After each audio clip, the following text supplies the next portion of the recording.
Beautiful people, yes, damn nation. It is our 100th episode. Welcome to the best damn wrestling podcast. Wait a minute. You just said it's our 100th episode. So we got to give them Brian Renegade 2.0 times 10 Super Saiyan 3. We got to give them the extreme level of a Brian Renegade introduction, because, ladies and gentlemen, this is our 100th best damn wrestling podcast. Brian Renegade, give them that big 100 episode introduction. So what you want to do? A little back up a little bit. Are you ready? Ready? 3, 2, 1. Well.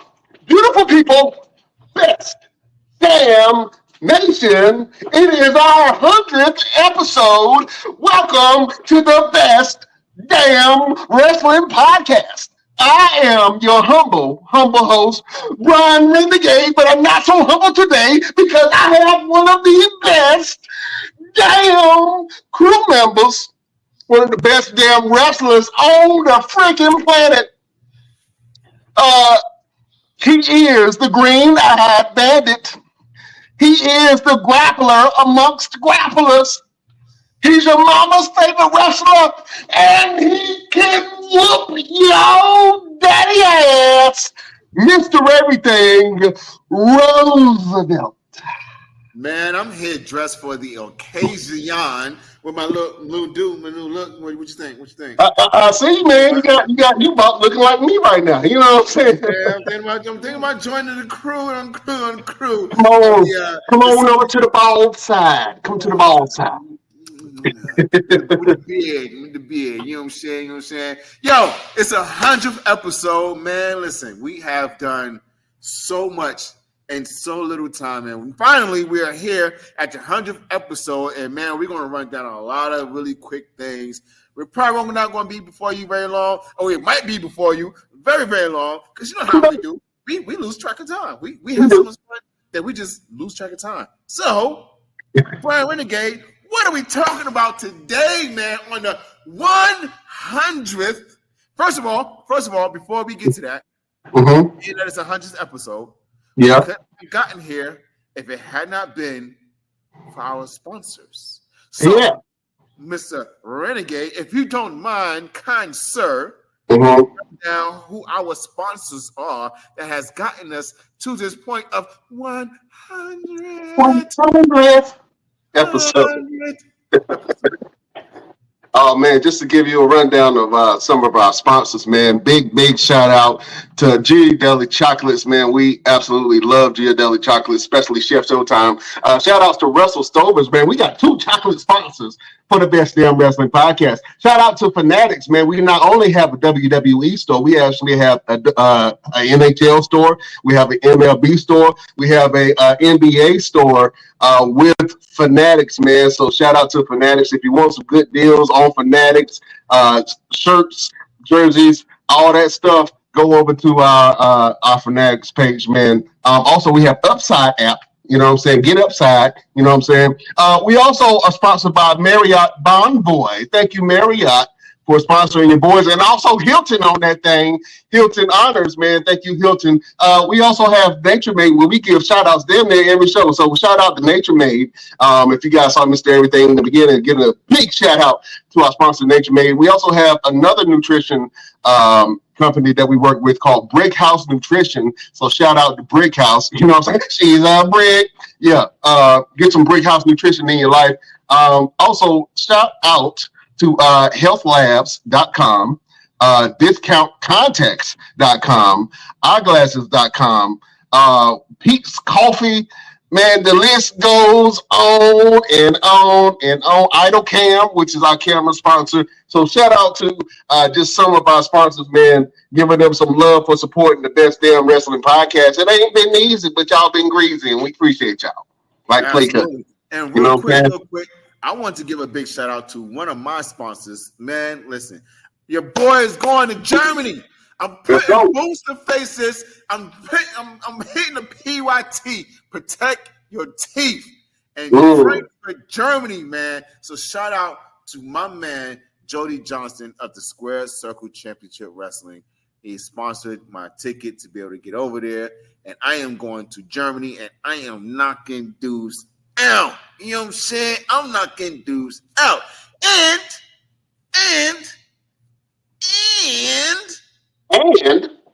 the trip is so long that my layover is ridiculous. I got an 8-hour layover on the way there in London, England, and then a 14-hour layover in London on the way back. So guess what I'm going to do? Can you guess? I bet you can guess.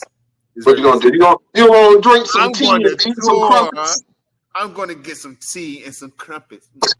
tea and crumpets. Yeah. Man, I'm excited.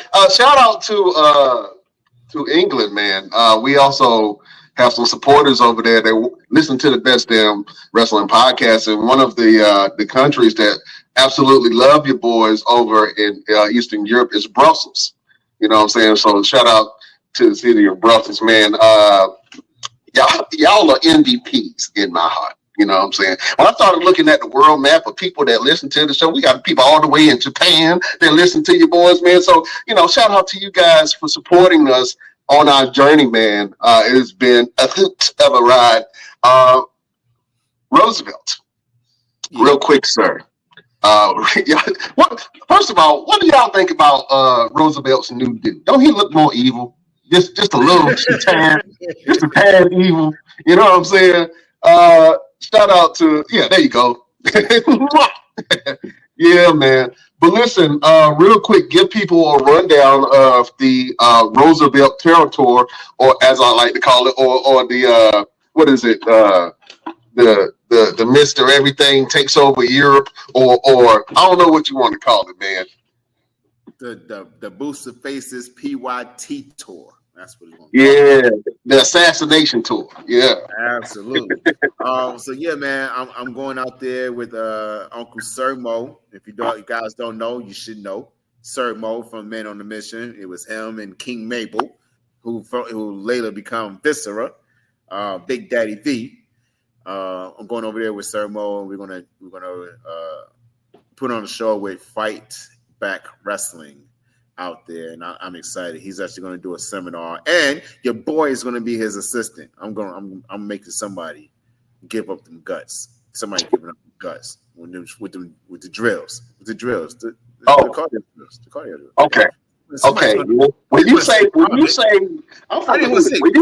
up the guts, the word vomit may be a trigger for somebody. I didn't want to say vomit or throw up. Okay, all right. You got to clarify that when you say somebody got to give up the guts. They're going to talk to the porcelain. They're going to talk to the porcelain throne. Does that work? There you go. You can do that. So we're gonna go out there and get busy, man. We got a show on the 29th and a show on the 30th, and then I fly back on the 1st. So I'm extremely excited. This is gonna be my very first time wrestling outside of the country, and it's happening. It's happening. I'm excited. My homeboy J5 is a wrestler out there who lives in Germany. I'm gonna stay at his crib while I'm there. And man, it's gonna be amazing, man. It's gonna be amazing. Like people have no idea how amazing this is gonna be, but they're gonna find out. They're gonna learn. They're gonna find out. Go out to the Best Damn Nation. Rio, my queen is up there. Congratulations on your 100th episode. Listen, I got to give love where love is due. My wife, Rio. Most people know her as Rio. She has been supporting the show since day one. She is the one that kind of got me into it because I wasn't too sure if I should do the podcast thing. She was like, I think you will be great at it. You have a great voice. I think you should. So she really pushed me into doing the whole podcasting thing.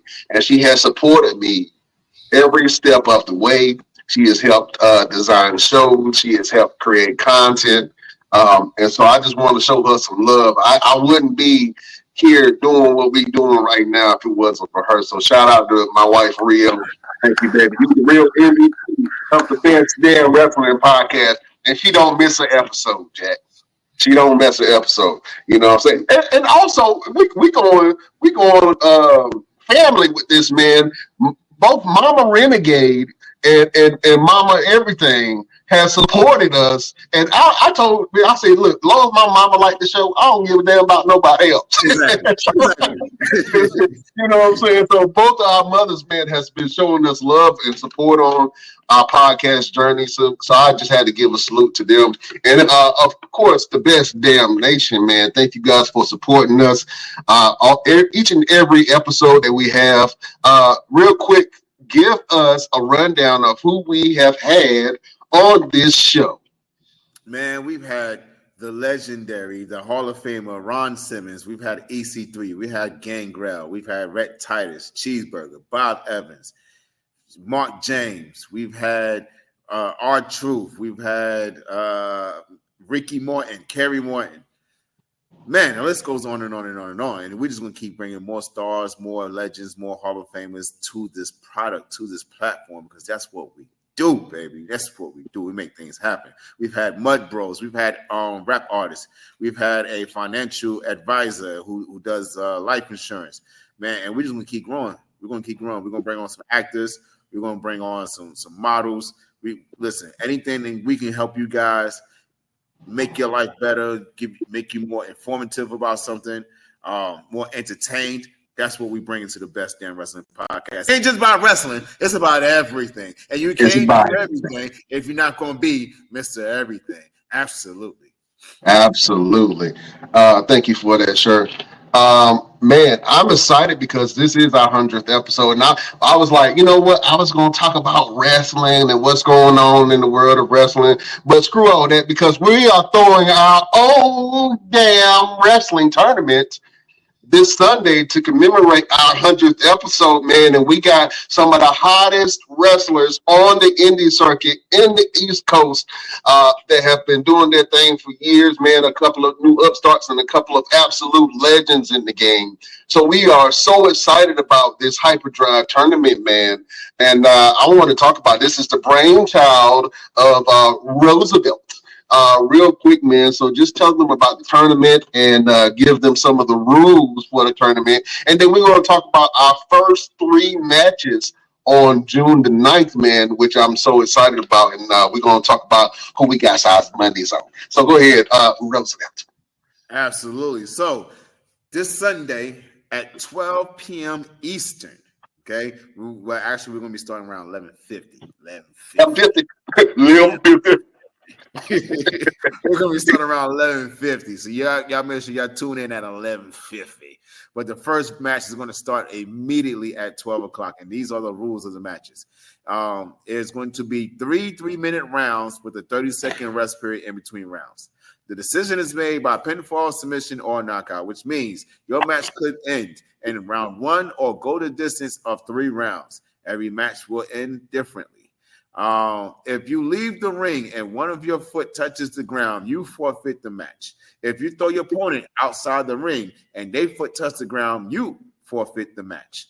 If you are locked in a submission hold in the first 2 rounds and time runs out, that means time goes ding, ding, ding, and the bell rings, the bell can save you. In the 3rd round, the bell cannot save you. You are locked in that submission, whether you tap out or you find a way to get out of it. If you find a way to get out of it, that is when we go into sudden death.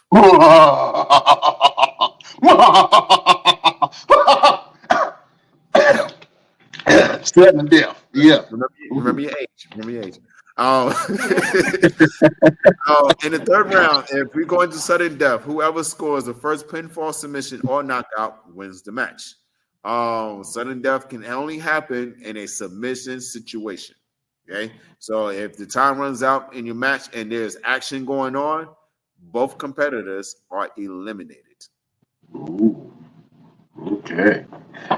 pretty stern rules, sir.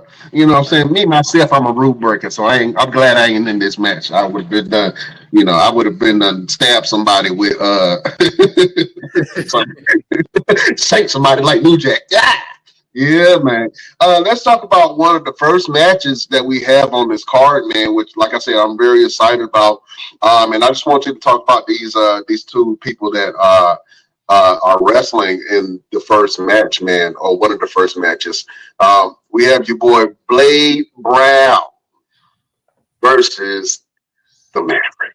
Let's talk about this real quick. So Maverick is one of my trainees. He's been training with me for about 4 or 5 months now, and the man is phenomenal. He has an extreme level of athleticism. His combat style is unorthodox because of his background in Taekwondo and Brazilian Jiu-Jitsu. He brings something different to the table, not just a wrestling aspect, but he brings something totally different. So his fast speed, his martial arts prowess is going to be very much something to look forward to. And then we have Blade Brown, the Mad Dog, Blade Brown. Sorry. The dog came out of me, boy. You the dog. Blade Brown has been doing this for roughly about 2-3 years. I've been in the ring with him several times, and the man is phenomenal. He can get in there and he can bang with the best of them. The main thing that Maverick is going to have to look out for is that spear. That man hit you with that spear, and it's a wrap. So I'm very excited to see the two meshes of the styles between Blaze Brown, strong and his powerhouse ability, and Maverick's speed and his martial arts ability. So that's going to be very interesting. And also, can't discredit Blade Brown's ability because he does have a kickboxing background as well. So he might incorporate some of that in there, but I still feel like he's going to be able to use his speed to kind of keep out of the clutches of one Mad Dog, Blade Brown. Sorry. Whenever you say his name, I just feel the need to do that. Even Herman over here. Oh man, I'm excited about this because this is a tale of two styles, right? And even though both have a physical striking kind of style, I'm excited to see Blade Brown's power and how Maverick might neutralize that through striking. I think that's going to be very interesting, man. And I think it's going to be a fast, hard-hitting match. I'm excited for this one. I know you're not a betting man. But and I know one of these guys are your proteges, but if you had to put money on this first round between Blade Brown and Maverick, who you taking? Well, like I said, man, we got the strength and power of Blade Brown, and we also have the speed and the martial arts aspect from Maverick. I got to give it to the referee. My money's on the referee because these two. Because the fact that Blade does have the power, he does have a burst of speed that can come out of nowhere. You know what I mean? Right. So that could offset the balance if Blade figures out that little switch to kind of catch Maverick off guard. Like I said, if he hit him with that spear, that may be it. But Maverick is one of those guys who have a lot of endurance and a lot of stamina. And he has that never die type of mentality. So on this first round, speed. Give it to the ref. Speed kills. I'm gonna have to give it to the ref though. I'm gonna give it to the ref. Give it to the ref on that thing. I'm excited for this one. I think that this is a very, very unpredictable match. And I think that their two styles is going to lead for a high impact, high striking type of match, which I absolutely love, man. So I can't wait till these two fellas get in that ring and go ahead and lock that thing up. Oh man, this one is a very interesting fight as well, man, and I'm excited to see it. Let's break it down. We got your boy Caden versus James Johnson, man. Let's talk about this match real quick. Give me the rundown of both competitors. Let's start with James Johnson. James Johnson is a guy who has a what's the word I'm looking for? A no nonsense type of attitude. Like he is very grunge and very hard hitting. And if he gets his hands on you, you best cool believe it's a wrap for you. I've been in a ring with him once before, had a phenomenal match. Of course, I won because I'm Mr. Everything. I beat daddy's asses. Okay, that's what I do. Like y'all already know. But James Johnson is one of those guys that when he hits you, you know you've been hit. Okay, it ain't no. It's more like boom, and exactly. So I'm really excited about this match because James Johnson is one of my favorites in this tournament because of his ability to kind of get in there and punch you in the mouth and let you know he means business. Now, on the other hand, Caden Pierre, his look is very deceiving. It is very, very deceiving because this man can get in there and get busy as well. Okay, I've been in the ring with Caden, and he has that switch. He has a kill switch in him that says, you know what? I'm sick of this. I'm tired of it. You're about to catch these hands. Caden Pierre, we get in there and let you know it's on, period. Okay? So I'm really excited about the match between these two.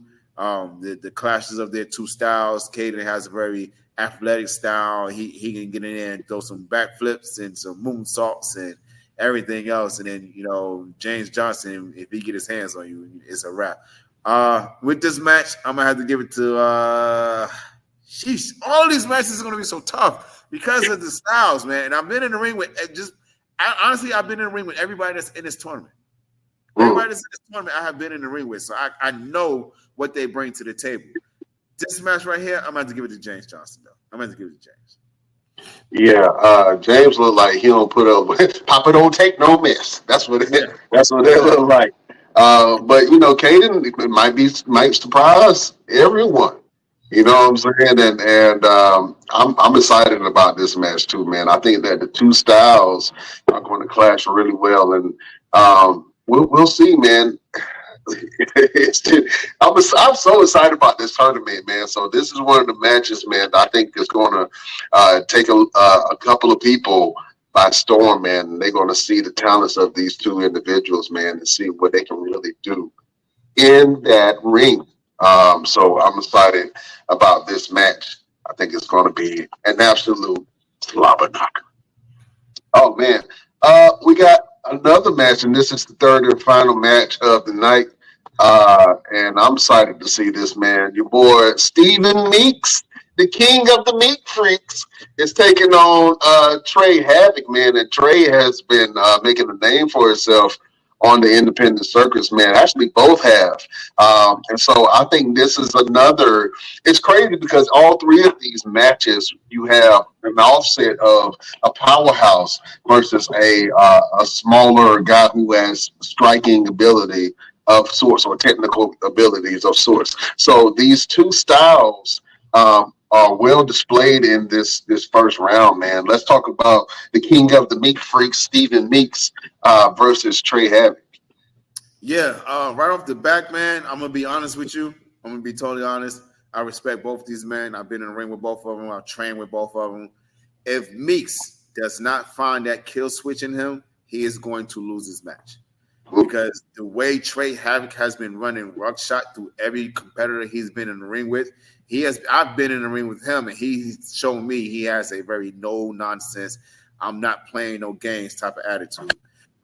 So with these two clashes, with these two matches of styles, if Stephen Meeks does not find that kill switch in him, he's gonna fall short to Trey Havoc. Trey is not no small guy, and Trey is one of those guys who once upon a time had issues with endurance. If this was Trey Havoc 2 years ago, I would put my money on Stephen Meeks, because if Stephen can figure a way to weather the storm and let Trey get tired, he would pull off an upset. This ain't that Trey Havoc. Trey Havoc has worked on his cardio substantially. So if Stephen Meeks does not find that kill switch, he is going to fall short to Trey Havoc. You heard it here. I'm partial to the king of the Meat Freaks, man. I think that he might hug the life out of Trey Havoc, man. And that's why I'm expecting that big panda energy is gonna come through. You know what I'm saying? That big panda energy. Ladies and gentlemen, I have to introduce a man who scares the boogeyman.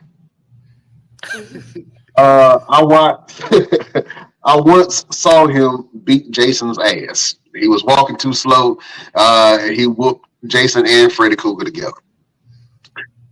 He is the guru of the Best Damn Wrestling Podcast. He is the dawn of the Best Damn Wrestling Podcast. Mr. Evil himself, the villain of villains. LP is in the building. What's going on, fellas? What's going on? Damn, Oh man, why you beating up all the horror people? Why you beating up everybody, man? What's wrong? You all right? I don't know. I always bet on black. oh man, good to see you, LP. Listen, man, we was just talking about this Hyperdrive tournament, man, and how excited we are to have this tournament to commemorate our 100th episode, which is today, our 100th episode. Oh man, LP, let's go down some memory lane real quick, man. What are some things that you remember about this podcast in particular in the early developments, man, that caused you to kind of stick around and become the evil genius that you are? I mean, I think that it was. You can kind of tell on the gate it'll be fun. It's always fun. I can't always jump on, but anytime you come on, it's always a good vibe, a good energy. I would never have been around this long if it wasn't a good energy. So yeah, I think that was probably like the biggest thing. Oh man. Real quick, man, we got some of the tournament competitors that we were just talking about, man. I want to get your thoughts on who you might put your money on. And real quick, Roosevelt, you can give LP a rundown of the competitors, man. And LP, you can let us know if you betting on black or the colors. Let me see. All right, LP. So this first match, we got Blade Brown and Maverick Vo. Blade has been wrestling for about 2 or 3 years. Maverick has been training for about 4 months. He had his first match against me a couple of months ago. This would be his second match.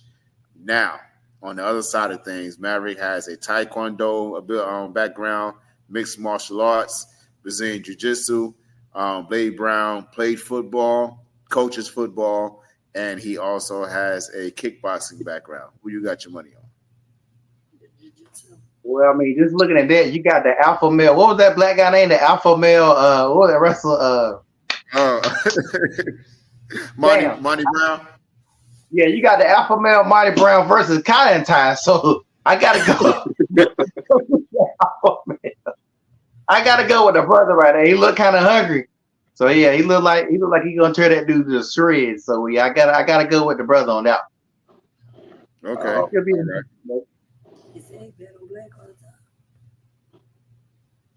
All right. Now these two, you have Caden Pierre and you have James Johnson. Now James Johnson has the way he looks is the way he fights. There's a no nonsense type of attitude. Really grunge. Really, you see him in the back alley, go the other way. Caden Pierre, his look is very, very deceiving. This man can get in there and he will hit you, and you would never think that a man that dresses the way he does hits the way he does. He's very athletic, and he has that kill switch that once he get to a point where he's had enough, if you don't knock him out in the next 3 seconds, he will be all over you, and you wouldn't know what to do. Caden has been wrestling for about 4 or 5 years, and James Johnson has been wrestling for about 15. Who you got your money on? I got to go with Braun Strowman Jr. because I mean he definitely looks. Once again, I got to go with the bigger guys. It just he looks like one of the Wyatt family members that didn't make the cut. So I'm gonna go with him. That dude looks like a bear. All right. And then our final match for the tournament this Sunday is going to be one of our former guests, Mr. Stephen Meeks. And then we have the certified Gorilla member, Gorilla Squad member, Trey Havoc. I want to say that their skill level in terms of how long they've been doing it is kind of equal. I think they've both been doing it for about 5 years, separately. Trey has won titles in a couple of places. Steven has won a title just recently. Stephen Meeks is all about hugging the world and loving everyone through wrestling. And Trey Havoc is all about just eating people. Like, I'll be honest with you. He's going to get in the ring and tear through you and go home and do what he got to do. So who you got between Stephen Meeks, the hugger, or Trey Havoc, the gorilla? I mean, I see a rhino versus a panda, so I'm gonna have to go. I'm gonna have to go with the rhino. Once again, I don't know. Maybe I'm biased to the bigger size guys, but he looks like he's gonna tear Sami Zayn up. Oh man. Well, listen, LP got his picks, man. Roosevelt is betting on the referee. We got another member of the Best Damn Crew that just walked in this thing. We call him Senor Fuego. He is the king of the kitchen, the one and only Chef Showtime. What's happening, Chef? How you guys doing tonight? Oh, man, we good, man. It's our 100th episode, Chef. You know what I'm saying? Now, I ain't going to let you go this episode without giving us at least a recipe. So, we going to do it. I ain't going to lie. One of my favorite episodes and one of my favorite segments is when we used to do Best Damn Recipes with Chef, and Chef Showtime forgot to do the recipe for the day. And so I was the funny part about that, we say the chef probably made some oodles and noodles or some cereal, some shit. I just can remember that. I gotta go play that. But man, Chef Showtime, what's happening, my brother?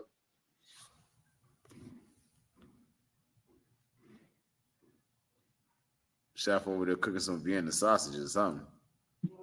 Yeah, them potted meat patties. Just log in and then fall asleep as soon as he log in. Oh man. Well, anyway, man, I just think that I'm so excited about this whole tournament, man. I think that this is a great showcase of the Immortals, man, young talent that's doing their thing in the Carolinas. I'm excited about this whole tournament, and I'm going to be on the commentary desk. For some reason, people love me behind commentary. Yeah, I'm just gonna act the fool. You already know how it is. And we even got a special floor reporter by the way of the one and only top shooter, Trey the Ruler. You know what I'm saying? So he's gonna be there to help support, man, and be the floor reporter for the whole entire tournament, man. But Sunday is going down. If you ain't doing nothing around 12 o'clock Eastern, let's go ahead and do this thing, bro. Wait. In fact, we didn't even give him a choice. I don't care what you're doing at 12 o'clock. I don't look. The Lord knows your heart. He does. You don't go to church on Sunday. He knows your heart. Watch the early show. Okay, watch. Go to the early service. Where you need to be and where you're going to be, unless you want me to come to your house and drink all your milk and beat up your daddy. It's right here on the Best Damn Wrestling Podcast this Sunday at 12 o'clock. In fact, you're going to be on there at 11:50 because you're going to watch the intro. You're going to watch everything that we're going to talk about before we even start the matches, because the first match is going to start immediately at 12 o'clock. Okay? Immediately? You're going to immediately. Okay, you're gonna be there on time, and you're gonna be excited, and you're gonna be commenting, and you're gonna be cheering, and you're gonna be booing, and you're gonna be watching the Best Damn Wrestling Podcast, because we're gonna put on the best damn wrestling product that you have ever seen in the Best Damn Wrestling whole wide universe. Okay, so I don't care what you're doing on Sunday. What you're going to be doing is watching our tournament. Okay, I appreciate you, love you, mean it. You heard him. Damn it. Yeah. Oh man. Hey, look, LP man, I was checking out one of your lives the other day, man. You were doing a water photo shoot, man. Can you talk about that? What was I doing now? Like a sprinkler water photo shoot? Oh yeah, my rain shoots. That's something I be doing when it gets warm. I created a little rain machine that I hook up and just do rain shoots. I always gotta do them at night so the mosquitoes be eating our tails up. You know, I'm out here in the country, but but it's just a dope way I just I like to do different shoots, and this is one of the ones I do. How do you come across the ideas that you want to do and to be able to execute that? Do you come up with the theme first and then do you find the models, or how does that work? Yeah, it depends. Some stuff like the rain machine was just something I seen. Damn, I'm big as hell. The rain machine was something I had seen. Yeah, let me back up a little bit. And I wanted to do a rain shoot, but I didn't want to have to wait on the rain. So I just came up with the idea for that, and then I just researched it and figured it out. And then once I got it made, I just started booking it. But for the most part, I just, it could be something I see drive down the street, something on TV, something I might be on Pinterest. I get a lot of inspiration from a lot of stuff. And then when I see it, I just figure out ways to create it my way. I don't be copying nobody else stuff. I just get user inspiration and then try to figure out, this is my versions of it. Oh man. What's harder? Is it harder to do plan a photo shoot outright, or is it harder to do a full event? Oh, definitely harder to do a full event. They got so many bells and whistles. That is very stressful to do a shoot's a little bit easier. But yeah, definitely a shift. Definitely shoot. Awesome. We got Chef Showtime back in the building. Chef. How you guys doing? We good, man. We good, my brother. Real quick, I'm gonna put you on the spot. I want a recipe, damn it. Chef Showtime, what did you eat or what have you cooked lately? You can tell the best damn nation. Matter of fact, I'm gonna go ahead and do this whole. You ain't seen this in a while. We're gonna do the best damn recipes. Oh Yeah. What have you cooked lately, Chef? have I cooked? I've been doing a lot of cooking lately because I got entered into this favorite chef computation, and I've just been cooking. But my bad, I haven't been recording anything, but I've just been cooking. But lately, you ate my colossal burger from Job Corps. That was the last thing I cooked, a colossal burger. It's like 2 patties, pastrami, lettuce, tomatoes. It is awesome if you're not doing it. The pepper jack cheese, yes. Yeah, it's delicious with with a side of Tums. It's delicious, boy. Yeah, you can eat it with bread, like for Mr. Roosevelt. You want to eat healthy, you don't have to eat it with the bread. Just put less around it. You make it to a less wrap. Hey! I don't eat healthy around here, brother. I eat whatever I want. That's how immaculate. That's how elite I am. I can eat whatever I want and not gain a pound, just all muscle, brother. That's what I do around here. I'm gonna put y'all on my little regimen, let y'all know how to do it. You know what I'm saying? Like, hey, I look good around here. Look, I can eat me some cookies and milk and turn around and throw a dude across the daggone ring that weigh 355 pounds. I don't care. It don't matter. That's why I do. You won't let nobody drink no water, so I can't mess with you.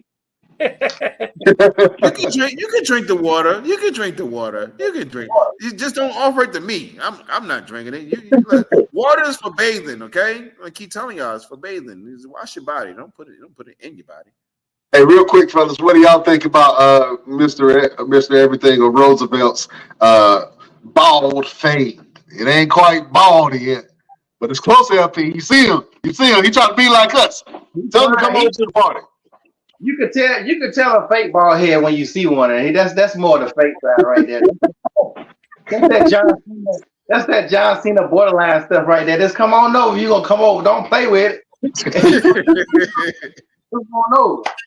Look, I gotta test the waters a little bit. You know what I'm saying? I'm not used to being on the deep side of the pool. I gotta test the waters a little bit. Make sure I don't drown. You know what I'm saying?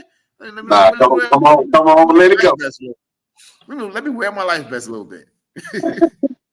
Oh man. Well, listen, fellas, this is interesting, and I think I want to talk about that. But us being black men, and we all try to talk about eating healthy and talk about mental health, talk about physical health a lot.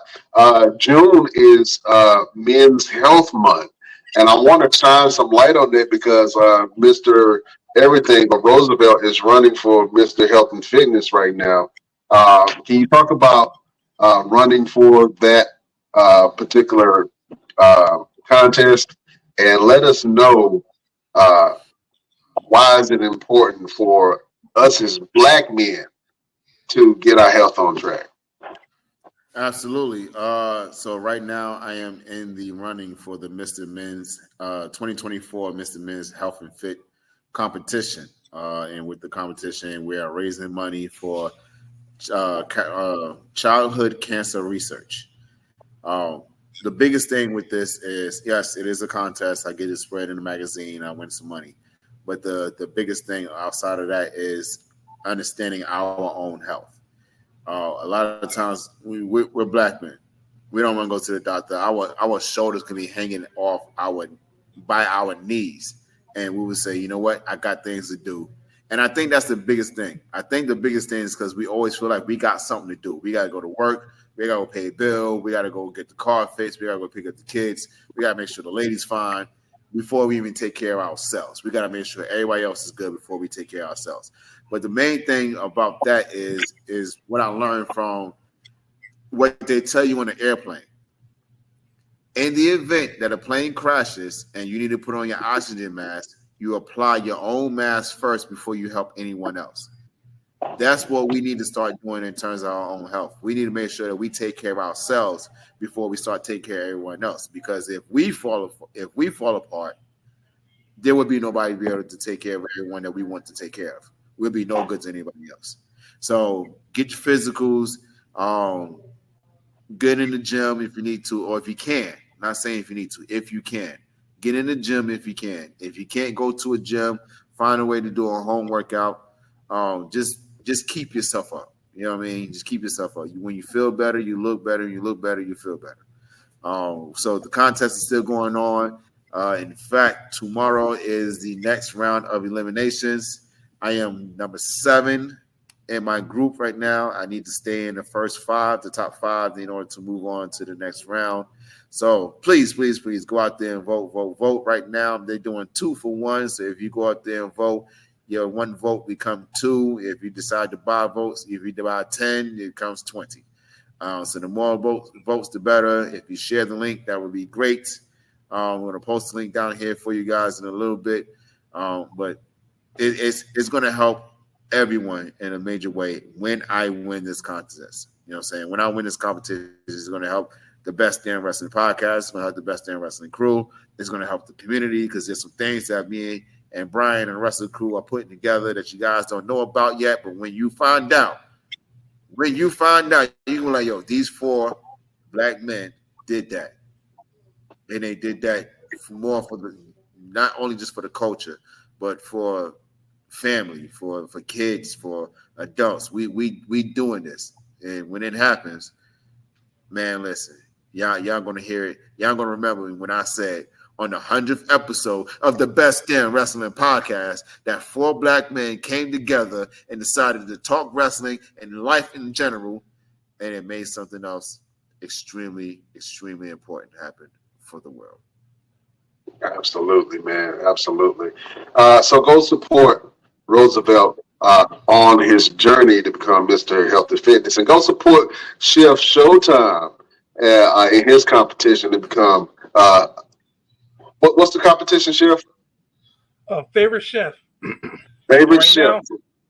Right now, I'm ranked number 9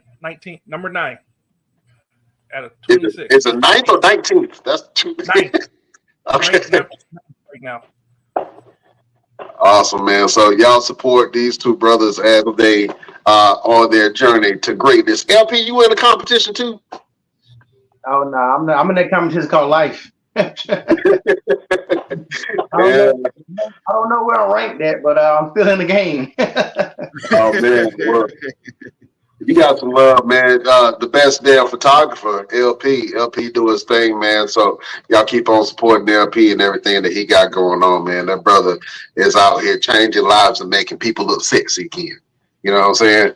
What you think about it? Oh man. Listen, I do want to talk a little, just a little bit of wrestling real quick because I think that on Monday Night Raw, we have seen the meteoric rise of the one and only Dominic Mysterio.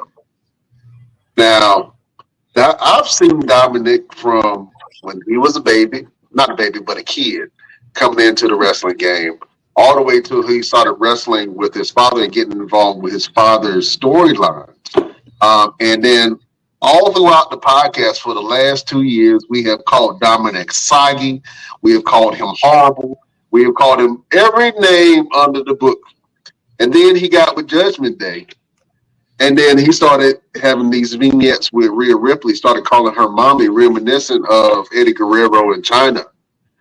And then Rhea Ripley got hurt. And now Liv Morgan is after Dominic, but in a different type of way. And on Monday Night Raw, she kissed Dominic Mysterio, old Dirty Sanchez mustache having ass, in the mouth. Dominic probably has one of the best in-ring careers that we've seen in a long time, and I don't even think he's even close to reaching his potential. Fellas, real quick, let's talk about Dirty Dom for a second. You know what I'm saying? I know I gave him hell. That's why I want to give him a little bit of light. Because the boy's getting lucky. You know what I'm saying? He had everybody hating that Rhea Ripley was calling him Dom Dom. And now Liv Morgan is kissing this demon child in the mouth. Let's talk about it real quick. LP, how do you feel about Dominic, man, and him getting all the love from the ladies? I mean, it's interesting where they're going with it. I just don't like Liv Morgan like that.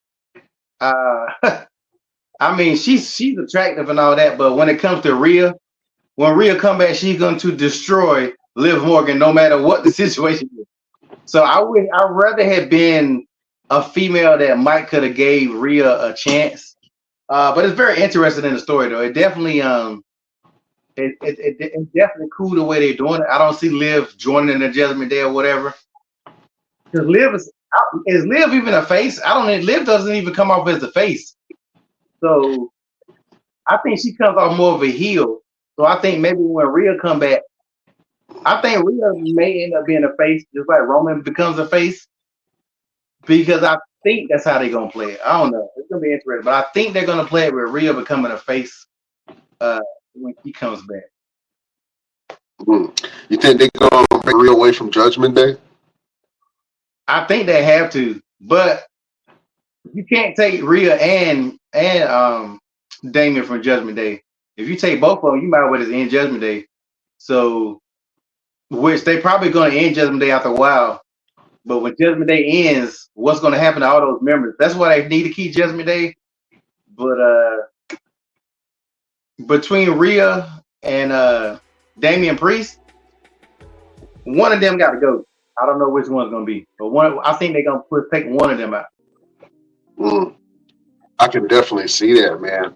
Chef Showtime, what do you think about this whole Dominic Mysterio and Liv Morgan thing? This love triangle between Dominic, Liv, and Rhea Ripley. Are you excited to see this, sir?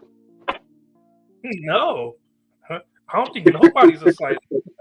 Like, that's terrifying. Like, it makes my stomach bubble watching them kiss. That's no. Not stomach bubble. Oh man, I think that it's very interesting, and I want to see where they end up going with this whole storyline. Man, I think that Dominic Mysterio has had a great career so far in WWE, and as much as I call Dominic Sagi, as much as I call him a used wet condom with a hole in it, I appreciate where he is and what he's doing for Monday Night Raw and actually the Judgment Day too, man. He has been a VIP member of Judgment Day and doing some great things, man. So I got to take my hats off to Dominic Mysterio. Also, man, we saw your boy AJ Styles on SmackDown. Pretty much, it seemed like AJ Styles was going to give his retirement speech and retire. He had on this pastel light blue suit. You know what I'm saying? Everybody was like, "Are the rumors true? Are you leaving?" And he was like, "I got to tell my story. I got to tell everybody out in the ring." He came out in the ring, and everybody was thinking that AJ Styles was going to retire. When I saw certain things, I was like, "You know what? This reminds me of something. It reminds me of Mark Henry and John Cena storyline when Mark Henry was retiring or saying that he was retiring. He called John Cena down to the ring. John Cena held up his hand, and then Mark Henry decided to destroy John Cena. And the same exact thing happened between AJ Styles and Cody Rhodes. Cody Rhodes was lifting up AJ's arm. Yeah, this is the guy. This is the guy. And then AJ hit his ass with one hell of a lariat, laying him out, and proceeded to stomp the life out of Cody. He stomped the mayonnaise and mustard out of Cody Rhodes' ass. Fellas, did you see the swerve coming? Let me talk to your boy LP. Yeah. If you're a wrestling fan, it's no way you didn't see that coming. Like, if you even think about it, how many people have actually retired in the ring? Most of the time, you do a retirement speech and you're not hurt. Like I would say when Edge retired because he was hurt, and maybe a handful of other people when they were legit was hurt. But most of the time, it's bullcrap. But he even was almost dressed like Mark Henry. Like I seen that coming a mile away. I don't know if it was paying. I guess it was paying homage, or it's because WWE don't got nothing else to do. They ain't got no storyline for them. I think it made Cody Rhodes look stupid. Cause like, come on, Cody. Like, god dang, like, how can you be that stupid? So to me, it was a bad idea because it just makes your champion look like a damn idiot. But I definitely seen it coming a mile away. Yeah, man. When I saw that pastel colored suit, I was like, something is off. Something is off. Something fitting to happen. Chef, did you see the swerve coming? It's all a rewrite. That's all it is. Same thing, re-happening all over again. Somebody finna have sex with an old lady again. Like Mark Henry. There's something gonna happen weird. Yeah, I was thinking about that. I think the Mark Henry and Mae Young storyline was probably one of the funniest storylines that I've ever seen.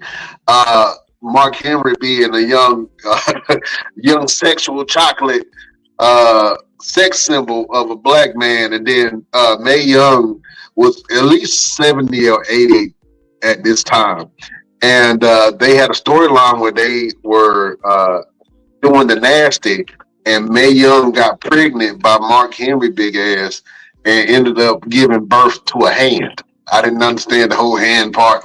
I think that was a Vince McMahon rib. It was absolutely funny. Roosevelt, you were wearing the suit, sir. Did you see the AJ Styles swerve to Cody Rhodes, man? And I think that I was ready to see more of AJ Styles and what he had going on. But what did you think about this whole thing? And did you see the swerve with AJ Styles and Cody Rhodes happen? Yeah, in the words of my good friend, may he rest in peace, Sean Dudley, it's lazy writing. It's lazy writing. I didn't see the purpose in it. Unless you're going to have AJ Styles end up beating Cody Rhodes for the belt, is lazy writing. You could have did something better. You could have came a little bit stronger than that. You know what I mean? Especially for AJ Styles. And then you're lining him back up with the OC again, which, okay, if you do, whatever, but then what are you going to do? Have him have another bloodline situation where the OC is going to constantly get involved in his matches to help AJ win?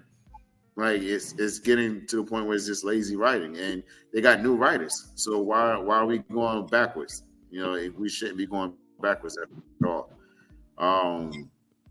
Because after this, if AJ faces Cody at the next pay-per-view, which is the Clash at the Castle, is it? Or is it the other one? I think it's Clash of the Castle, which is the next event. Yeah. So if he faces Cody at Clash of the Castle and he doesn't win the belt, where does both individuals go? You know what I'm saying? Like, it doesn't make any sense. And then you got the OC, they kind of bouncing back and forth between NXT and SmackDown. So it kind of just puts everything in topsy-turvy. Like, you got too many multiverses going on at one time, and nobody can keep up with what's going on with who and what. It's just like with I know this is totally off of what Cody and AJ got going on, but Ivar, stop having this man come on Monday Night Raw and lose a match and have him go down to NXT and then be running through people. Like, stay your ass on NXT. You're doing good. You're looking good on NXT. Stay on NXT. You don't need to come back on Raw. You don't have to bounce back and forth. The same thing with the OC. They don't have to bounce back and forth. They can stay on NXT, do their thing, build up their following, and build up their abilities. AJ Styles, let him do his thing by himself like he's been doing. I like this AJ Styles. Lining with the OC doesn't do anything for him. Yeah, man. I think I wanted to see the OC as a more dominant faction. To be honest with you, man, I wanted to see them actually do something that was worthwhile. And since they are older talents, I want to see them win some type of gold. And I think if they did win the NXT tag team titles, then they can probably bring a lot of the younger teams up, teach them something, and then just have some great matches. I think that both of the guys still have something in the tank. And then Mia Yim has been lighting up the boards lately. She wore this top where everybody is talking about her top. You know what I'm saying? But anything that you can do, get on TV, I guess, you know what I'm saying, get more eyeballs on you. But I think that Mia Yim should do more, and she should stay down there in NXT for a little bit and compete with that women's division. I think that NXT has one of the best women's divisions in wrestling right now, and I'm excited to see. And also, we got to talk about the TNA NXT kind of, I don't want to say merger. It's not really a merger, but I think we are seeing some more of the TNA stars come over to main roster in NXT, man. And Jordan Grace is one of those names. She is the TNA Knockouts champion, man. And she has definitely made an impression on the NXT universe and WWE in general. Are you guys familiar with Jordan Grace's work, and how do you think that she'll do on the big stage? Let me go with your boy LP. I know you're gonna say you don't know who she is. Yeah, I know. She was in the Royal Rumble, right? I remember they made a big deal about her being in the Royal Rumble. That's about all I know about her. I mean, it'd be interesting to see. Hopefully she'll stay where she is, so she don't be like Naomi, because Naomi should have stayed her ass as she was at. Because she's a straight jobber, and I told y'all that was gonna happen when she come back. But yeah, it's gonna be interesting to see what they're gonna do. They're definitely pushing for it. You can tell they're pushing for it. People have been throwing up names like Invasion. So I guess we'll see, because the guy jumped up on the commentary. I don't know if y'all seen that. The guy was arguing with Booker T and them on the commentary. The guy from NXT, and he said something about it was time for an invasion or invade or something like that. They made it look real, but you can tell it was, set up. So I think something's probably going to happen during probably NXT's next pay-per-view. That's when I think somebody's going to show up and make something happen. Let me ask, because I know Roosevelt is very familiar with the TNA roster, man. What male talent would you like to see come over to WWE and possibly have some good storylines with some of the talent? Definitely Moose. I think Moose would add some type of dynamic to it. Brian Cage would be a good addition. And I know we mentioned Nick Nemeth before, but I think if he came out there, like LP said last week, if he came back with a whole squad and just kind of ran through like the Nexus invasion or the Shield invasion, I think that would be really big in terms of storytelling. And it'll open up doors for a lot of different things. You know, you're gonna have a lot of different aspects of matches, and even you know, I can't stand his song, but it's like number one all over the daggone world. Joe Hendry. If we had Joe Hendry come to NXT, it'd actually be something interesting as well. So those are my 3, 4. You know, those are my top picks right now. Oh man. Chef Showtime, let me ask you a question, man. If you can bring back a TNA Impact mainstay that used to be on the old product, if you can bring them back in their prime to this current WWE, which superstar would you choose? And you have a lot of people that were in TNA and Impact, all the way from Bobby Lashley, AJ Styles, Samoa Joe, just to name a few. Kurt Angle was down there, Jeff Hardy, Matt Hardy is currently there right now, man. Who would you bring back to put against any superstar on the main roster for WWE? Dean Ambrose. Dean Ambrose. Dean Ambrose. Was Dean Ambrose in TNA? Not TNA, but I think he's with. Who is with? All Elite? AEW? He's in AEW. What about TNA? I don't watch TNA. Okay, all right. I'm gonna ask that question to LP, man. Which superstar in their prime would you bring back to face one of the rosters in WWE? I mean, most of the TNA stars were from WWE, so that's kind of hard to say. Because, well, you know, I mean, all the main stars in TNA were WWE guys or WCW, you know, main event Mafia, whatever. But if I had to put someone in prime, I would put AJ Styles over there, just because that was the best AJ Styles to me. Is when AJ Styles was over there in TNA. And he had a good run in WWE, but it's not been the same as at TNA. So I would love some kind of merger to have AJ Styles go home back over there. That could be even more interesting if AJ Styles go over there and lead the troops or do something like that. That would be super. That would be great, man. I thought you were about to say Perk Angle. I for sure thought you were about to say. Well, you know, Kurt is a WWE guy. I mean, he was in TNA. He was dope in TNA too. People be sleeping. I mean, hell, you could say Booker T. Booker T had a pretty good.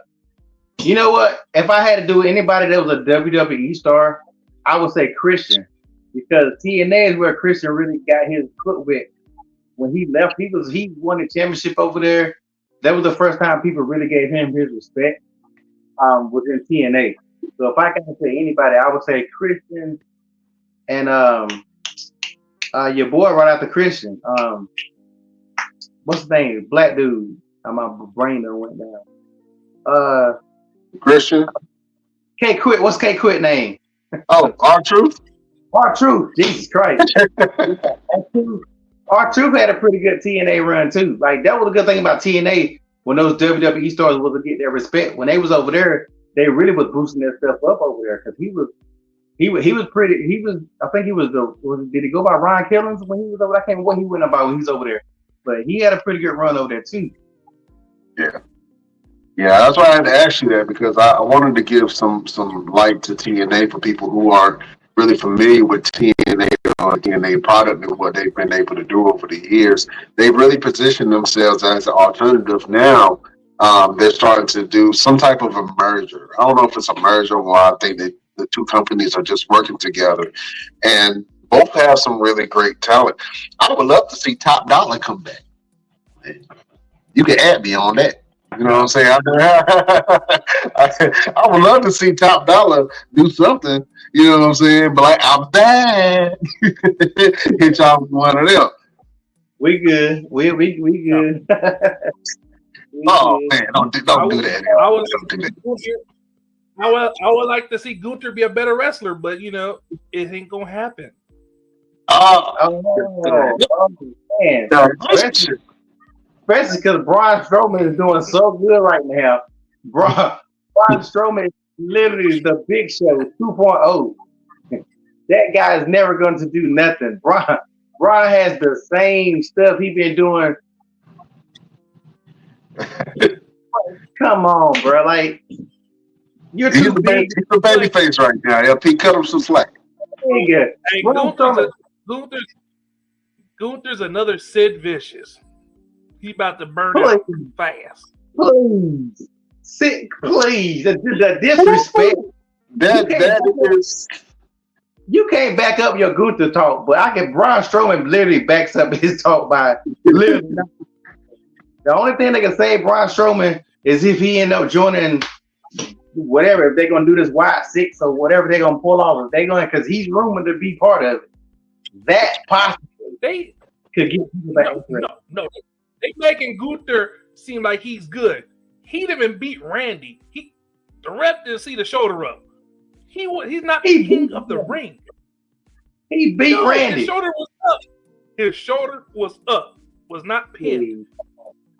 Come on, I love Randy, but Randy lost that match. The referee said 1, 2, 3. There it is. Watch the match. It said pinned. Yeah, I think that was a very controversial ending to that match, man. And I think that they're going to play. And if you guys don't know or aren't familiar with what we're talking about the King of the Ring tournament, and one of the last matches for King of the Ring, which was Randy Orton versus Gunther, and that was a very controversial win by Gunther to become King of the Ring. So much so that I think that they're going to have a rematch if they haven't already done it, but they're going to do it at some capacity. I like seeing Gunther as king, man. I think that Gunther is absolutely poised to be very destructive in that ring, man. And I think that he's going to be the one to take the belt off of Damian Priest. You know what I'm saying? King Gunther, all hail King Gunther. You know what I'm saying? There's definitely going to be one thing until Seth Rollins come back and take that belt. But I think that right now the WWE hasn't been hot like this in a long time.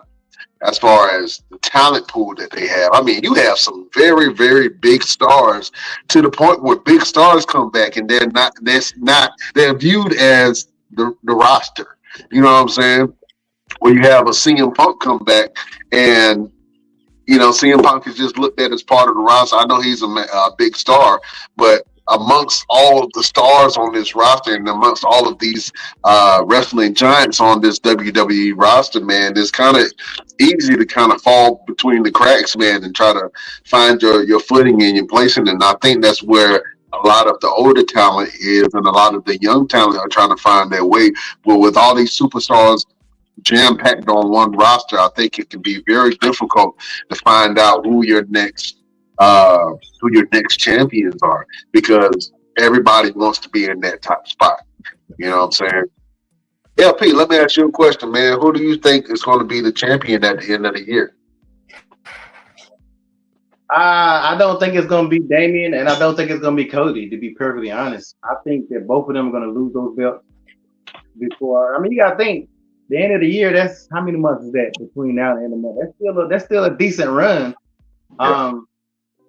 I don't know if Damian Priest gonna keep his belt at Clash of the Castle, because you got to think this is old dude's second. He should have won it at the first Castle. Drew should have won it at the first one, and he didn't. I'm pretty sure Drew got in his contract like, look, y'all giving it to me in this one. He listened. I really feel like he gonna win. I would be shocked if he don't win. Him or Cody gonna lose the belt. One of them gonna lose it. I don't think they want to take it out of Cody because they did all this work to give it to Cody. And if you take it off Cody now, who you really giving it to? Because you're not building up nobody else. So you gonna give it to Logan Paul? You gonna give it to AJ Styles? Nah, I don't see nobody else until Brock Lesnar come back, Roman comes back, somebody like that come back. They're gonna take that belt off Cody. But Damian Priest belt, he's not gonna hold it he's not gonna hold that belt like Seth did. He about to come off he about to come. I've seen a lot of people say he's a boring champion, but none of that stuff is their fault because they're not the writers. So I mean, they can't do, but but so much. It's definitely it might be Braun Strowman. So I mean, we could get Braun finally get his second chance to get a belt. Yeah, he could. Braun, I don't know if y'all saw. Like I said, we should have posted. We should have posted my post on TikTok that I made. That's at 10K, 10K likes. What about when white wrestlers have to go to hip hop? So maybe Braun need to come in there with some saggy pants and a gold chain. Start throwing his thug. He could be the new doctor of thugonomics. Because if you start using the black culture, you can get over. He can braid his beard in like cornrows, and he can and then when he do that, it could be the Soul Train. That could be his train, the Soul Train. So if he start doing that, he'll be able to flip over there. You know, you haven't checked that out. Check that out on my TikTok page because the people in the comments, we should definitely discuss that next time. Go back and look at the people the comments.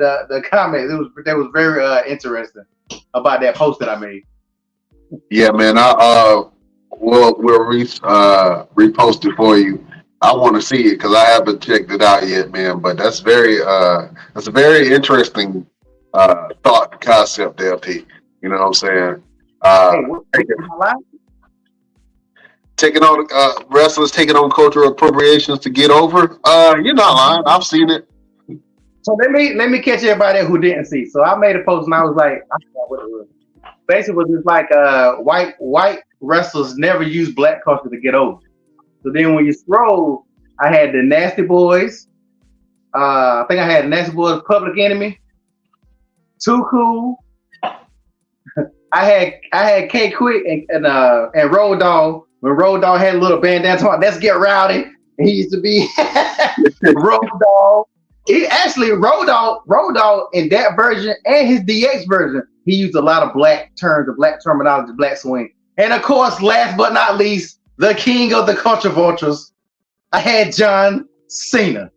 So did all of them not use black culture? Because look at Too Cool, look at all them beforehand to get over. Right or wrong, be honest. Let's start with John Cena. Let's be honest. What's the question about John Cena? When did John Cena get over by using black culture? Did he? With the doctor rapping and the Dr. Thugonomics, John Cena used to come out with the chain and the jerseys. He had black friends all of a sudden that you don't see now. John Cena also has a platinum album. He got a platinum rap album, but I mean, and it's cool because it worked. I ain't mad at it. You know what I'm saying? When he used to rap, I used to like it a little bit. But the question is that black? Some people try to say that's some dumb person said that's not black culture, that's hip hop culture, which is the same thing, idiot. So did John Cena use black culture to get over? Ooh, that's a good question. I think I'm gonna post that to the Best Damn Nation, man, so y'all can I'm gonna post that on all the pages and see what people think about that. Yeah. You have to look at it though. It's a yes and a no at the same time. Because at first, when he first came out, his first match was with Kurt Angle. He didn't have that hip hop when he first came out. He was aggressive, you know. And that was his boost. That was a little kick in the butt, you know.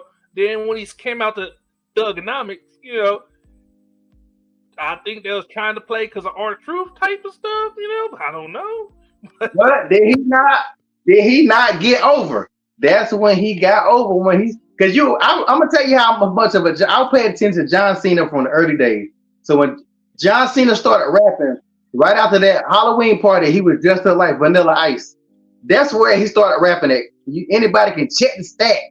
They had a Halloween party and he was talking to Stephanie. I think it was on SmackDown. He was dressed up as Vanilla Ice. Then he started doing little rap here and there, and then he started embracing the whole. He wasn't even at WrestleMania. He tried to challenge Jay-Z and Fabulous to a rap battle, and he had cardboard. Y'all remember that? He had a cardboard cutout of Fabulous and Jay-Z. Oh, y'all don't remember that?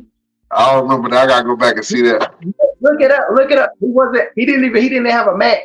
He had I think he put Fabulous face on Dr. Evil, and he put Jay-Z face on Mini Me. And he had 2 cardboard cutouts of them. And he did like a rap or whatever. And even right then, it hadn't clicked over yet. Because he used to start his matches off and he'll rap and he'll say some off the wall shit. Like he said something about John Ritter. He'll say some stuff that like some shocking stuff. And I think, one time I think he went a little too far, they edited it out. Kind of like Val Venus. You remember how Val Venus used to start off and say that kind of stuff? But then it finally started clicking. And after that, he was Dr. Thugonomics. That's the bullshit. It wasn't clicking for the black people. It clicked for the white folk. They were like, that is awesome. Black people still look like he was retarded. Like, the fuck is he doing? But the white people were like, oh, this is awesome. He's connected with the black people. But like they say, all the haters bring you more fans. Because black people hate doing that. And that's cool, but the question is about the black culture. Let's look at Too Cool. I remember Too Cool when they tagged up, and there was regular white guys with Too Cool on their shirt. But then they started doing it with Get Rikishi, and they coming down the ramp, doing his little dance like that, doing the worm. Not the worm. That's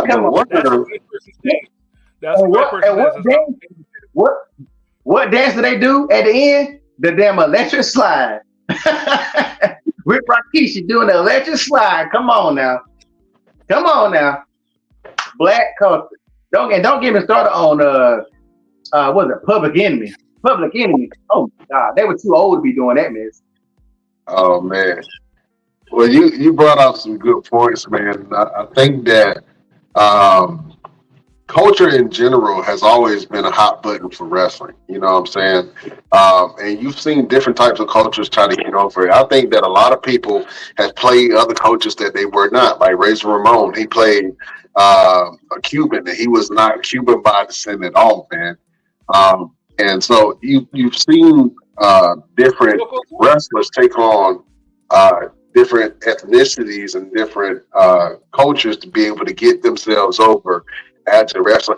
I found this clip, fellas. I want to show you this real quick. And since we're talking about it, LP, this is a clip of DX with Crime Time. And let's check this out. You know, baby. You know what I'm saying, dog? You gotta help me and my homeboy up, baby. You know what I mean? We gotta get back in the hills and see the shizzle. You know what I'm saying, dog? Well, we need a deuce down low. We need a deuce down low. Down low, brother. Down low, baby. Down low, yo, baby. We got. I got two man, son. Yo, my man. Sit the shizzle, baby. Come on. Shizzle. And my man here, you get show down low. Show what you got. She got. Bam! Gee. What's wrong with you? What's wrong with your boy? They get well. Oh, he doesn't have a gun. Popcorn player. Down low. Here we go. Whoa. HBZ, the mathematics on that is kind of high. It's real high. Real high. You 3 digits, brother. You gotta drop something for that. You gotta drop something for that, baby. What's he saying? Come on now. What's he saying? Gotta give him the money. Here we go. You gotta pay the man. Right here. Check it out. Damn! Ooh! Somebody got paid, son. Somebody got paid. All right, Get the keys on Slizzle. Same time, baby. I don't know you, man. Same time. Here we go. Let's do a little business with you, baby. Always, baby. There we go, baby. Always, baby. Be easy, son. Be easy, son. Be easy. One. One. All right, man. For shizzle. Was that something you were talking about, LP? Something like that? That was a little taste. It's bad enough those two things were called Crime Time. When you took it down, they was called Crime Time. But that, it's different when it's cute and it's funny. It wasn't funny when Vince McMahon dropped the N-bomb that time talking to John Cena. I actually have that clip, but I don't know how I can't find it. I got that clip too. Listen, when I posted that clip, it immediately got 1 million views on it. So, But yeah, man. I mean, you got some poise, man. But ultimately, wrestling is wrestling. It's all about storytelling. And so, part of the story is telling a little bit of culture. You know what I mean? And so, hip hop culture or black culture has always been a part of wrestling, man. Even from the early inceptions of it, and you can go all the way back to the beginning of WrestleMania. You know, you had a lot of football players, a lot of entertainers. I mean, that were part of the whole beginning of WrestleMania. So it's always been a little start to it. I recognize and appreciate all talents, and to be honest with you, I'm happy that they do show remnants of black culture on WWE product and TV, so much so that you saw Sexy Red come out on NXT and start twerking on NXT, and everybody absolutely loved it, man. So shout out to Shawn Michaels for cooking, man, and listening to young people. Everybody loved it. Everybody watched it. They love it. They watched it. I mean, the Sexy Red was everywhere, on every news outlet, on every wrestling outlet. I know I posted the video at least 7 times. So you know what I mean. News? What news? CNN had it. You talking about every news outlet? Stop. All the wrestling news outlets and all the hip hop news outlets put it up, or music outlets they put up. You know what I'm saying? So they had it when Bow Wow was on AEW about to fight AJ too. Yeah. Let's not. Yeah, man. So, but yeah, you got a point, LP. You know, black culture has definitely been a part of wrestling. This is being showed right now and showcased, and I'm appreciative for it because they could not have had it. You know what I'm saying? So it feels good a little bit to get some type of recognition for what black culture has added to wrestling in general. So yeah, keep on rapping. You know what I'm saying? Keep on twerking. You know what I'm saying? We love it. We absolutely love it. I want to ask one question. Oh, I ain't want to cut you. I did want to ask one question real quick. Go ahead. Everybody. Have y'all ever watched anything in wrestling that was pertaining to black culture or black people, whatever, and you actually felt yourself getting offended by it? Has that ever happened to you watching wrestling? I want everybody to give me an example. My person be when Triple H and Booker T was going for the belt. I was mad at Triple H for a good little minute for that whole. I was offended by the way they did that story. Yeah, for me, you just mentioned it not too long ago, the Vince McMahon and the John Cena when Vince McMahon had did he have a do-rag on? It was one point where Vince was a champ, he had a do-rag on, but he walked by John Cena and was like, what he say, LP? He said, I think he said something. He said whatever he said, but he ended with my nigga. Yeah, he ended with my nigga. Yeah, so I remember that. And at the point when it first happened, I was like, "Oh man, they gonna have a lot of people marching. They gonna have people. The NAACP is gonna be up there. Every hip hop mogul is gonna protest the WWE. What happened? Absolutely nothing. Matter of fact, Vince McMahon made more money off of it and got more press off of that whole thing. To the point where Booker T was like, "Tell me he didn't just say that. Tell me he did not just say that." How he did it was smooth, though. He did that.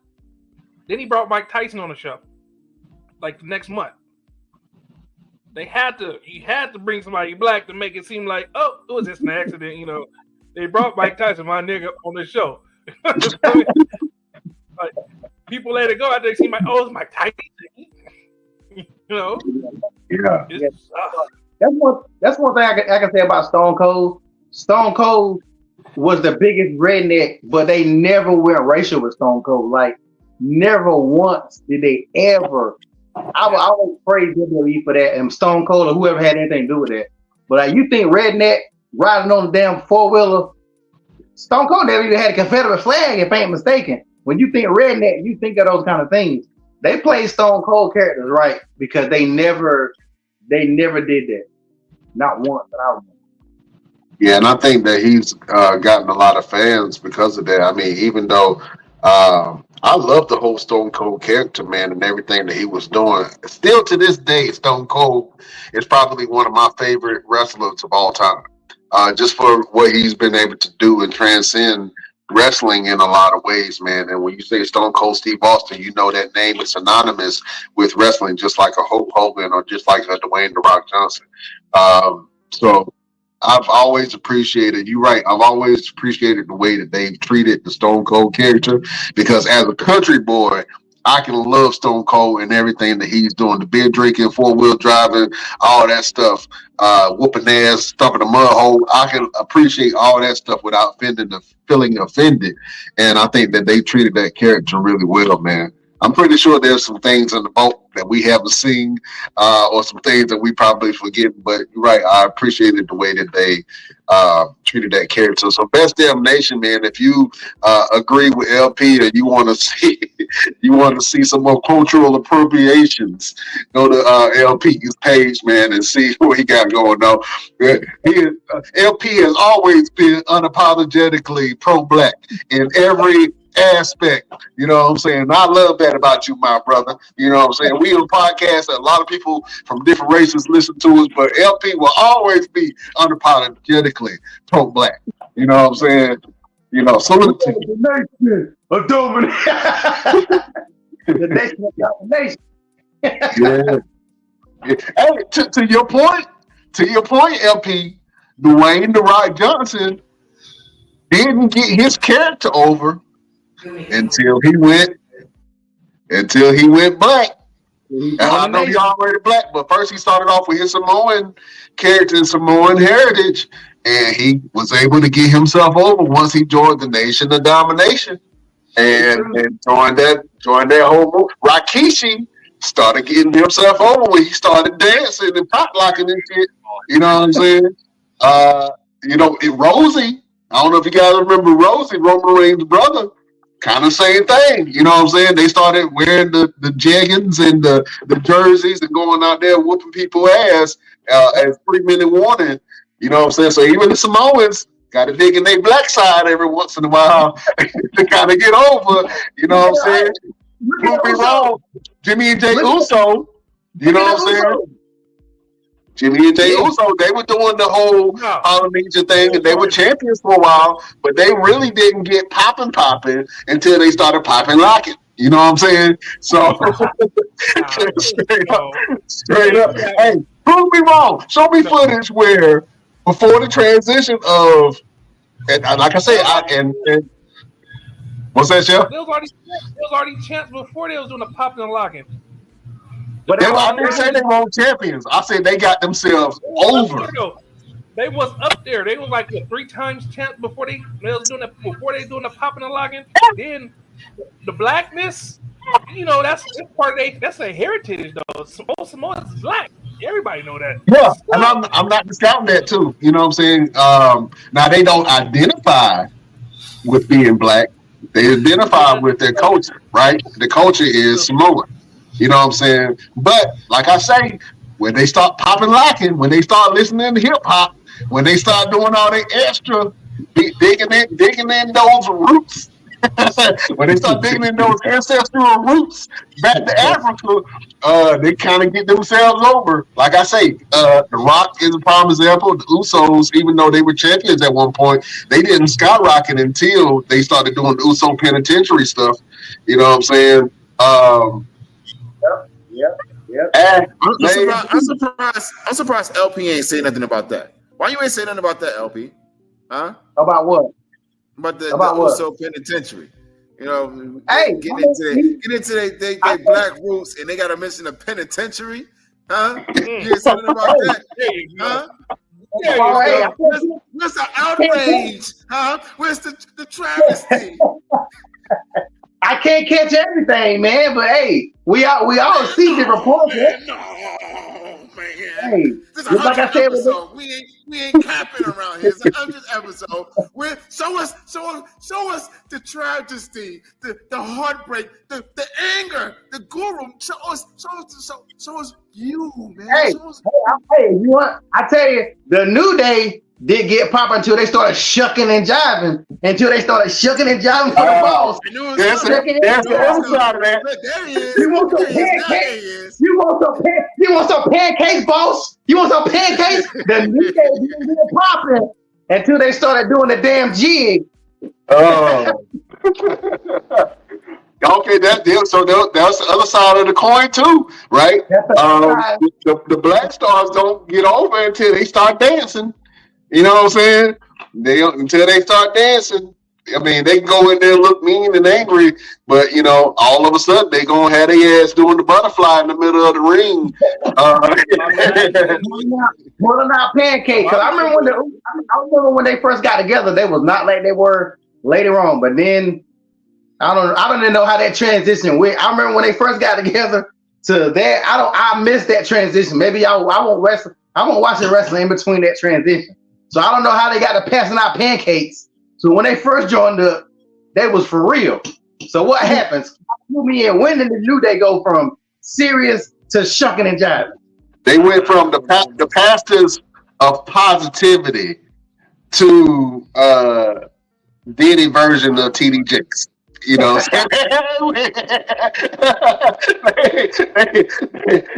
they went from super positive preachers to twerking.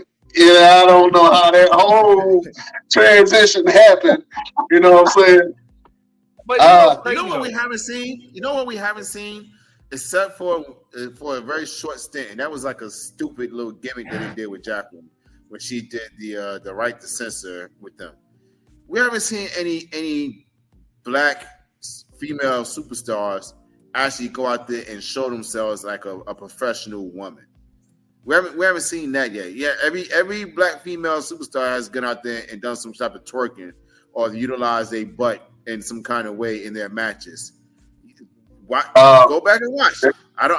We haven't had anybody in this age, in this era. We haven't had any black females to actually go out there and do anything other than without using a twerk or their butt in one of their movesets. Kiana James. Who was that? You got to look at it. She came up from NXT. Go ahead, Chef. Now, but you have to look at it. How many black wrestlers don't have a gimmick that's downgrading them or making them look stupid? There's only one black wrestler I have not seen that had a gimmick that didn't make him look stupid, like Bobby Lashley. He don't dance, he don't do nothing, he come out serious, whoop your butt, and that's it, that's all. But every other black wrestler has a gimmick. I'm gonna tell you what the gimmick is. Ahmed Johnson was another one. Ahmed Johnson. First of all, Ahmed Johnson, with all due respect, Ahmed Johnson can never talk. Ahmed Johnson. This is true. Every time Ahmed Johnson talked, he sounded like he was chewing on stocks and shit. I don't know. And to be honest with you, I mentioned Kiana James, who just came up from NXT, and she has a very serious, dominant type of character. I haven't seen her twerk or anything of that sort. No, we're not saying you can't twerk and have fun, but we are saying when it comes to the representation of characters, it is hard pressed to find a woman of color that are not pandering in some type of way. You know what I'm saying? And I hate to say that. And things are going to change. Like I say, NXT definitely has a wide, diverse roster. AEW too. AEW has a wide, diverse roster in Ring of Honor and on the AEW mainstay. So I think that over the years, the image of the black wrestler has changed and defined itself. And I'm excited to see what the future holds, because now more than ever, I don't remember a time where rosters were this diverse and had this much diversity on it, from representation of different races and different cultures. all in one place. You know what I'm saying? In WWE, I can honestly say I love the diversity that they are having, and to the point that they have a black NXT champion in Trick Williams, and then I'm not sure what Roxanne Perez is. I don't know. I don't want to. I think she's of Hispanic descent, but I'm not quite sure what she is. Maybe so, no, I don't know. Perez, I'm pretty sure. Yeah, I'm pretty sure. I'm guessing. But I love to see the diversity in this roster. You know what I'm saying? And who knows? We might see Brock Lesnar come to NXT and take that bit off of Trick Williams, because you know that's what Brock does. LP mentioned that. LP mentioned that every time there's a black champion, they pull out Brock Lesnar ass and break in case of emergency, and he just destroy everybody. That's probably when he gonna come back. If they happen to give the belt to anybody else, that's when Brock. I don't know. Damian Priest, he not black, but he's Hispanic, so that might be close enough for Brock to show up. Damian Priest is Puerto Rican, so you can go for both. He is both. Well, I don't know if he claims that, but he's Puerto Rican, so definitely Puerto Rican people are black and Hispanic mix. So I look at Damian Priest as a black champion, I guess. You know what I'm saying? Even though his culture is Puerto Rican, he definitely represents for different pockets of ethnicities, man. And so shout out to Damian Priest, shout out to Trick Williams, shout out to Roxanne Perez, shout out to the honorary black man, Cody Rhodes. You know what I'm saying? Your daddy was a real one. You know what I'm saying? That's all I'm saying. What you looking at me like that, LP? You ain't gonna get Cody Rhodes his black card. Cody is as white bread as he can be. Hell no, Cody don't get no honorary black card. Cody got a black wife. That don't mean nothing. Cody's daughter has melanin in her skin. Yeah, we just talked about cultural appropriations earlier, but Dusty Rhodes has always been the champion of the black man. Black men are always kind of identified with Dusty Rhodes because of the way he talked, of his background, of the people that he hung around. So it was a lot of identifying themselves within Dusty Rhodes. That's why a lot of people, especially black men, still love Dusty Rhodes. You know what I'm saying? So that was the good thing about Dusty, though. Dusty didn't use black culture as a push-up. Dusty was being himself. You could tell Dusty Rhodes came up around black folks, and that's what came out of Dusty. He was Dusty, John Cena, the mean street posse. I mean, come on, these guys did not come up around black people, so that was the biggest issue with Dusty Rhodes. I almost kind of had that vibe from the Macho Man, even though the Macho Man never did that. Macho Man kind of had a vibe like he was around black people, and it might not have been, but certain characters, like as much as I love Ric Flair, I don't know where Ric Flair roots is at. And Ric Flair is white can be. So certain wrestlers just have that aura that they give off a black vibe, but without trying to force it. You know what I'm saying? And I think Dusty Rhodes definitely fit under that umbrella. Absolutely. Listen, this was a great conversation. It's a great way to kick off our 100th episode. This is a great way to bring in the Hyperdrive tournament, which is happening this Sunday. We're so excited. Thank you for rocking with the boys of the Best Damn Wrestling Podcast. I guarantee you this time next year, we're going to be in a whole nother stratosphere. Please believe that. Fellas, if you could, please indulge me. Let the beautiful people know what you got going on and where can they find you. LPZ, what's happening? Same old photo shoots as all times. Come book me. Find me on IG, One Click Photography Shoots. Everything I got going on, you can always find me. Absolutely. Chef Showtime, if you're here in the place to be, man, let the beautiful people know what you got going on and where can they find you. I really don't got nothing going on but working and trying to move up in this contest. And you can find me on Snapchat, Chef Showtime. You can find me on Twitch, Facebook, Chef Showtime, Dante Carter. All right, real quick, Chef. Let people know where they can go and vote for you. My favorite chef.com 2024, Lamar Roy. That's my other name. Yeah, just vote for me on there. And you know what I mean, I get the cover of a magazine, get to cook with a top chef, and $25,000 I'm trying to put to the podcast so we can boom. I'm trying to be like Pat McAfee and his friends, all in the same room. Wait, hold up. You just mentioned something, and I know we done with the show, but I gotta mention this real quick. Did y'all hear Pat McAfee call this new upstart that's in the WNBA? He called her a. I don't want to say. Chef, can you say it for me? I'm gonna go to the Black Panther of the group. LP. I don't know what he said. I missed this. Oh, I was playing. What's the new?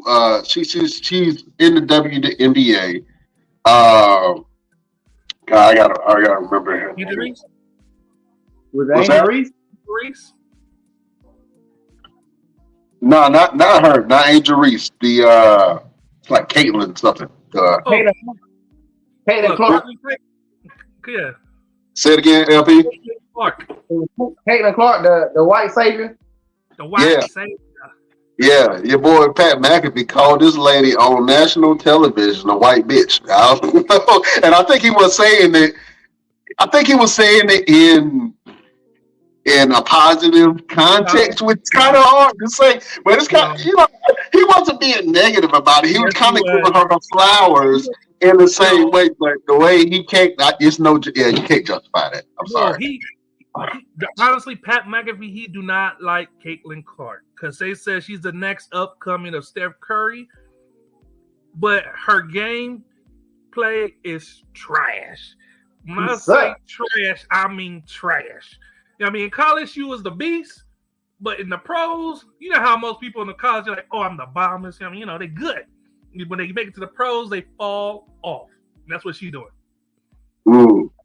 I think that she's bringing much needed eyes to the WNBA product, man. And I'm happy to see this fire that the WNBA has right now.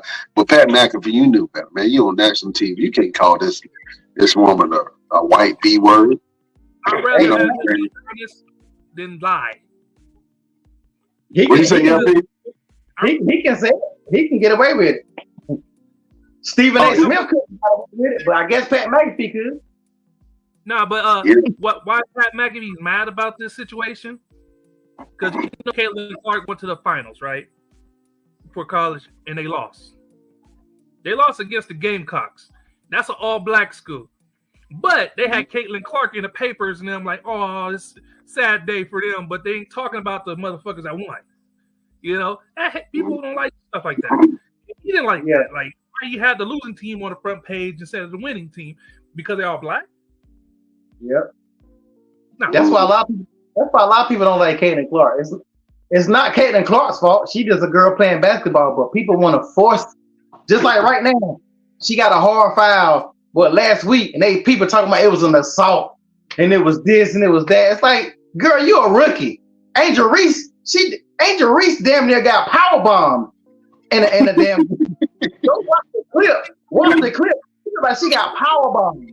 So people don't like that white savior energy, and they forcing it on that girl, and that's why people not liking her. That's what she is bringing eyes to the product, but I'm not watching it. WNBA is boring to me. Nobody's gonna make me watch it until they start dunking. That's just me. It's boring. But that's one of the reasons why they hate her so much. But damn, Pat, I gotta go back and watch it. You gotta go back and watch the clip, man, because Pat McAfee slipped up, but ain't nothing gonna happen to Pat McAfee. They put all that money into his show. He all right. He gonna be good. Oh man, Roosevelt, let the beautiful people know what you got's going on and where can they find you. Absolutely, man. You already know I'm out here putting booster faces and punching people in the mouth. So you guys already know I'm getting ready to go to Germany at the end of this month. I'm excited for that. Of course, thank you, Brian. Make sure you guys follow and please share the link, mrhealthandfit.com/2024/Roosevelt-Conyers to help me win this contest. At least get me to the top 5, man. We got a couple of hours left. We got a whole day left to be able to get me to the top 5 to make it to the next round, and we can work our way up to number 1 to win this thing this year. Last year I made it to the top 10. This year I'm down here at the top 10 again. So let's do this thing, man. Y'all believe in me, I believe in you. Wrestling still every weekend. We got a couple of shows coming up this week. And still working on some more movies and content. Just being busy, man. Just being busy and getting ready for this tournament. Make sure you guys please make sure you guys tune into the tournament this Sunday at 11:50. 11:50. All right. It's going to be an amazing tournament. You guys are going to be able to see some guys that you never known before, never seen before. You may have seen them before, and you want to see this new dynamic of this tournament that we're putting on. It's going to have some momentous implications to it because we're working on some big things to go along with it. All right. So you guys make sure you tune into the best damn wrestling podcast this Sunday, June 9th at 11:50. 11:50. All right. And of course, shout out to LP, shout out to Brian, shout out to Chef, shout out to Miss Shirlene, shout out to Mama Renegade, shout out to Mama Everything, and all of you for supporting us for 100 mother freaking episodes, man. It's been such a fun ride, and we're just getting started, man. The roller coaster just came out the blocks, and we're about to run this thing rugged. And then we're going to rebuild it and then run it rugged again. But every time we run it rugged, we get ready to make something new, make something bigger, make something better for all of you. So support the Best Damn Wrestling Podcast. We appreciate y'all. Absolutely. I can't say it no better than that. And we usually leave you guys with the final word. But today's final word, and we have been echoing this a lot, all of us in different types of ways. Love yourself, believe in yourself, always try to do right by other people, and celebrate your wins whenever you do get it. If you're led by a higher source, always tap into that higher source because you're going to find a better you on the other end of that. That is a final word from the Best Damn Wrestling Podcast. We can't hold you no longer. We love you like play cousins. You can find us on all platforms, wherever you get your podcast. You can listen to us on social media. You can visit our Instagram at the Best Damn Wrestling Podcast. You can go over to our Facebook group, the Best Damn Wrestling Podcast. We got a Facebook page where we put all of our content, the BD Wrestling Podcast. You can go over to our X or Twitter, as it was formerly known, at Best Damn Crew. We got a Twitch at the Best Damn Wrestling Podcast. You can visit our TikTok while TikTok is still ticking at Best Damn Wrestling Crew. And you can go to our damn store and get you a damn shirt. We got all kind of damn shirts, hoodies, cups, mugs, all kind of goodies for your pleasure. So go over to the Best Damn Wrestling store and get you some damn merchandise. Damn it. Check out the Happy Drive tournament this Sunday. It's going to be a hoot. Share it with your mammy and them, your cousins and them. Let them know that the Best Damn Wrestling Podcast is showcasing top talent in the indie scene, man. We're so excited about this thing. You can check it out. Again, we got some of the matches in the first 3 matches that we're having.